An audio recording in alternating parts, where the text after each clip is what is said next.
एक ऐसी लड़की पर है और यदि आप इस कहानी को सुनते हैं तो दोस्तों कहीं न कहीं आपके भी पैरों तले जमीन न खिसक जाए। दोस्तों एक लड़की जो कि बहुत ही पढ़ने लिखने में होनहार थी और लड़की 12वीं पास कर चुकी और अपनी बीए की पढ़ाई कर रही थी। लड़की की उम्र यहीं कहीं लगभग 18 से 22 साल होगी।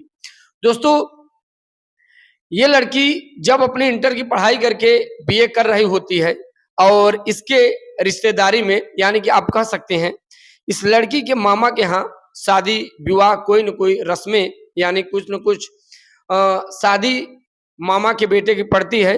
तो ये लड़की सोचती है कि चलिए अब इस समय गर्मियों की छुट्टी चल रही है, क्यों न मामा के यहाँ घर पर घूमा जाए।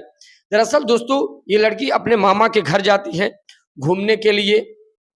शादी में अक्सर आप देखते होंगे हर व्यक्ति या हर बच्चा अपने मामा के घर जाने के लिए लालायित रहता है।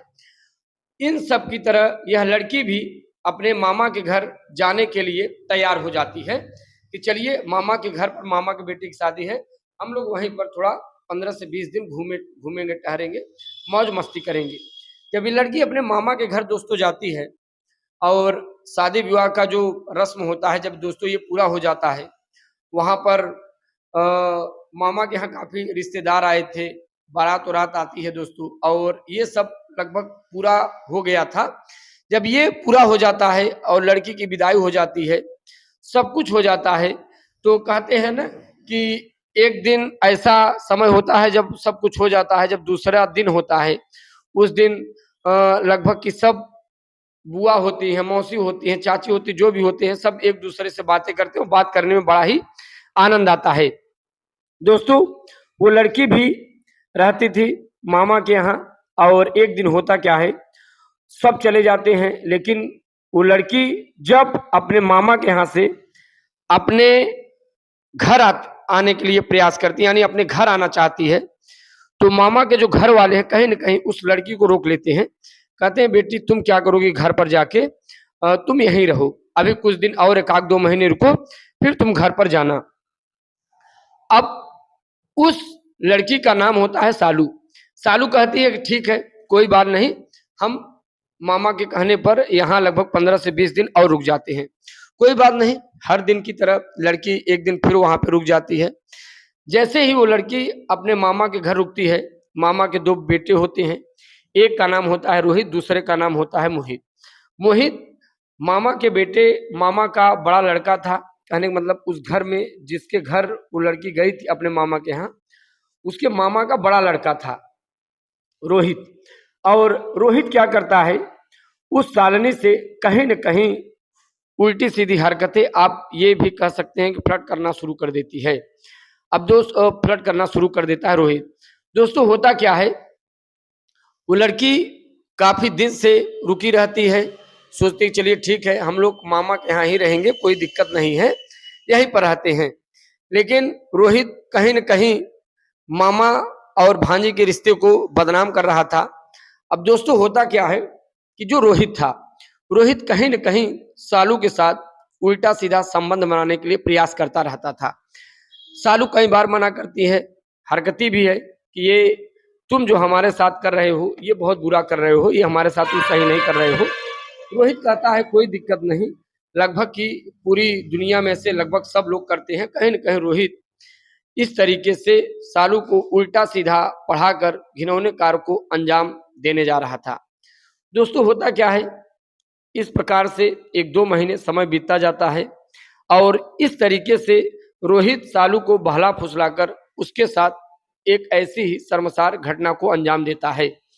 दोनों एक दूसरे से संबंध भी बनाना शुरू कर देते हैं। जब दोनों एक दूसरे के साथ संबंध बना लेते हैं, कुछ समय बीतता है, सालू को पता चलता है कि हमारे पेट में 2 माह का बच्चा है और जब ये पता रोहित को चलता है तो रोहित कहीं न कहीं दिमाग से बावला हो जाता है, पगला जाता है। रोहित सालू को कहता है कि तुम ऐसा करो कि इस बच्चे को गिरवा दो। सालू कहते नहीं मैं ऐसा नहीं करूँगा और आपको मेरे साथ शादी करना पड़ेगा। लड़का कहता है ठीक है कोई बात नहीं, हम अब दूसरी बार देखा जाएगा लेकिन इस बार तुम ऐसा ही कुछ करो। सालू कहती है ठीक है। सालू अपने बच्चे को गिरवा देती है अब ये कहानी लगातार चलती रहती है। अब सालू क्या होता है, रोहित कहीं न कहीं दोस्तों इस घिनौने कृत्य को अंजाम देता चला जा रहा था। अब दूसरी बार रोहित सालू के साथ संबंध बनाता है। फिर सालू को पता चलता है कि हमारे पेट में लगभग 3 माह का बच्चा है। अब यहाँ पर होता क्या है दोस्तों, जब दूसरी बार पता चलता है तो रोहित की इस घिनौने कार्य का जो अंजाम होता है पूरे घर में पता चल जाता है। उस सालू के मामा को भी पता चल जाता है, मामी को भी पता चल जाता है, लगभग पूरे घर में सबको पता चल जाता है। अब यहाँ पर अब बात रुकती नहीं है, सालू ये समझ गई थी।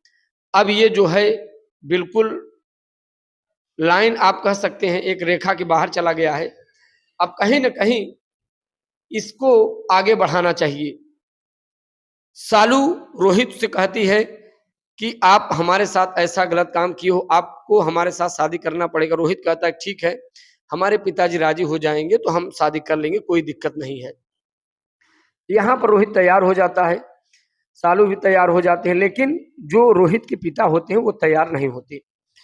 वो सालू को डांटते भी हैं, कहते तुम यहाँ चली जाओ घर पर, तुम यहाँ पर मत रहो, कहीं न कहीं ये जो हमारा बेटा है ये कुछ न कुछ दिक्कतें पैदा करता ही रहेगा।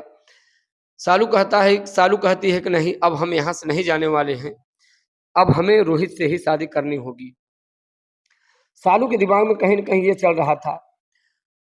पूरे परिवार के सदस्य कहीं न कहीं सालू को बहुत ज़्यादा प्रेशर देते हैं, सालू को बहुत ज़्यादा प्रेशराइज करते हैं, बोलते हैं कि तुम्हें इस बच्चे को गिराना होगा या किसी भी तरीके से बच्चे को मारना होगा। कहते हैं ना कि जिसे अपना रक्षक बनाया जाए, कहीं न कहीं वो भी भक्षक बनने के लिए तैयार हो जाता है। दोस्तों परिवार के दबाव में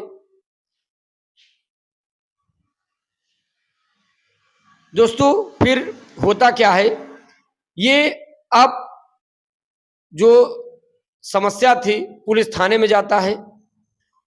जब ये समस्या ज़्यादा बढ़ जाती है तो पुलिस थाने में जाता है। जब थाने में जाता है कहीं न कहीं थानेदार परिवार के दोनों सदस्य को बुलाते हैं, और गांव के है थानेदार दोनों पक्षों को बुलाता है, रोहित को भी समझाता है, सालू को भी समझाता है, रोहित के पिताजी को भी समझाता है, रोहित के मम्मी को भी समझाता है, और प्रशासन के द्वारा ये कहा जाता है कि अब दोनों की शादी होनी चाहिए और ये समस्या ज़्यादा दूर तक न बढ़ाई जाए। दरअसल दोस्तों अब ये समस्या केवल घर तक नहीं रही थी, पूरे समाज, पूरे न्यूज़ चैनलों तक पहुंच चुकी थी। अब लोगों का जब धीरे धीरे दबाव पड़ता गया, लोगों का जब दोस्तों प्रेशर पड़ता गया, तो इन्हें भी कहीं न कहीं दबाव में सालू और रोहित की शादी भी करानी पड़ी। दरअसल दोस्तों इस कहानी से हमें यही सीख मिल रही है कि अपने दिमाग के ऊपर, अपने शरीर के ऊपर, अपने मन के ऊपर कंट्रोल करके रखना चाहिए। ऐसे रिश्ते को नहीं शर्मसार करना चाहिए जो रिश्ते काफी पवित्र होते हैं। चलिए दोस्तों एक नए कहानी के साथ मुलाकात करते हैं। यदि आप हमारे चैनल पर नए हैं, चैनल को आप जरूर सब्सक्राइब कीजिएगा। धन्यवाद।